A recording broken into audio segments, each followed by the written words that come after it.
I work as a mortician. I gave a creepy old beggar $20 to leave me alone. He did, but he left something much worse behind with me. It's not a job most people dream of, I guess. I prepare the dead for their final goodbyes. It's quiet work, mostly, precise.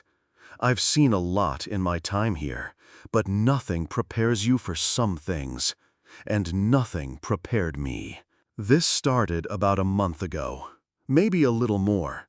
It's all a bit fuzzy now, for reasons that will become clear. I remember the day it shifted, though. I'd just finished with a young woman, a girl, really, late teens, maybe early 20s. The report said suicide, gunshot to the face, a messy, tragic end. Her body was odd.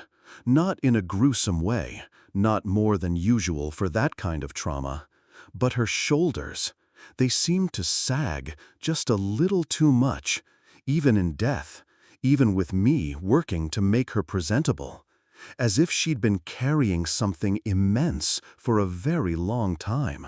Her parents, when they came to make arrangements, were devastated, of course.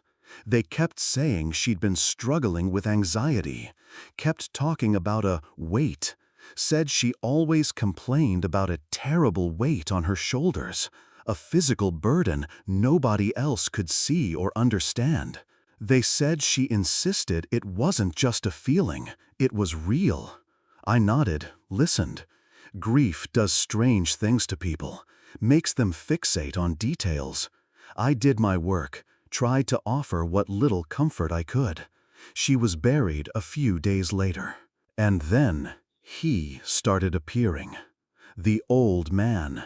Every morning, without fail, when I arrived at the mortuary building, he'd be there, waiting, leaning against the cold brick wall by the entrance, or sometimes just standing, swaying slightly, like a dried-up reed in a non-existent wind. He was old, impossibly old, it felt like. Not just wrinkled and gray, but ancient. Skeletal is the only word that comes close. His skin was like old parchment, stretched so tight over his bones you could see their outline. His cheekbones, his jaw, the knobbly joints of his fingers. He was abnormally thin, as if he hadn't eaten a proper meal in a century. His clothes were rags, thin and dirty, offering no protection against the morning chill. And every single day, the same routine. I'd see him from down the block, a knot tightening in my stomach. I'd try to walk a little faster, maybe look at my phone, pretend I didn't see him. It never worked. As I'd approach the door, he'd shuffle forward, his movements slow, agonizing. One hand, gnarled and trembling, would extend towards me. His eyes, sunk deep in their sockets, were like old clouded marbles, but they'd fix on me with an unnerving intensity. "Spare change, son?" His voice was a dry rasp, like sandpaper on wood. Just a little something, for an old man. Always the same words. Always that same pleading, yet somehow demanding tone. He never got aggressive, never raised his voice, just that persistent, quiet begging. The first few times, I felt a pang of pity. He looked so wretched. I gave him $1, maybe $2. He'd snatch it with surprising speed, his thin lips pulling back in what might have been a smile, or maybe just a grimace. Then he'd shuffle away, disappearing around the corner. But he was back the next day, and the next, and the next. My pity started to wear thin. It became an annoyance, a daily irritation I had to navigate just to get to work.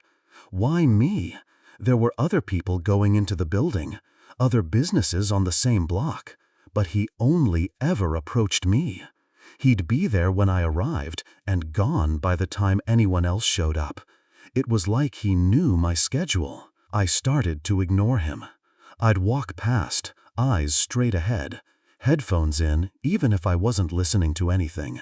He'd still try. That raspy voice would follow me. "Son, just a little something."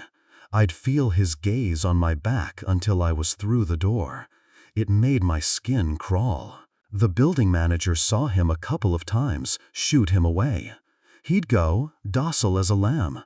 But the next morning, he'd be back, waiting for me. I began to dread going to work, not because of the deceased I had